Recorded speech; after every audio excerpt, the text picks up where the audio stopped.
তুমি কিছু দিতে চাইলে জলদি করে বালতির ভিতরে ঢুকিয়ে দাও। 1 মিনিট দাঁড়াও। আরে কি রে, কয়েদিদের চাউল খাইতাছিস কেন রে? চিকেন বিরিয়ানি নিয়ে আয় রে। আরে চুপ করে খেয়ে নে। ওই দেখ, এই যে সিটিটা আছে না, ওই জায়গা মতো পৌঁছাই দিবি। হ্যাঁ হ্যাঁ ঠিক আছে, আমি পৌঁছাই দিব, তুই নিশ্চিন্তায় থাক, আমি পৌঁছাই দিব।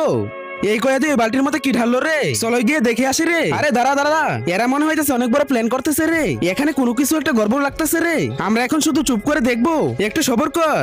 এটা কিন্তু অনেক দরকারি জিনিস রে, তুই জায়গা মতো পৌঁছাই দিবি। আবে তুই টেনশন কেন নিতেছিস রে? আর ওই লোকটাই তো, তাই না? তাহলে একদম পাকা হবে। তুই তো অ্যাড্রেস লিখে দিয়েছিস এটার মধ্যে, তাই না? হ্যাঁ হ্যাঁ লিখে দিয়েছি। আচ্ছা ঠিক আছে, তাহলে একদম ওই জায়গাতেই পৌঁছাবে।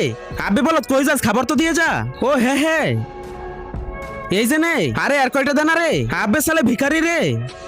খা রে, আমি আসতেছি আসতেছি আসতেছে, দাঁড়া।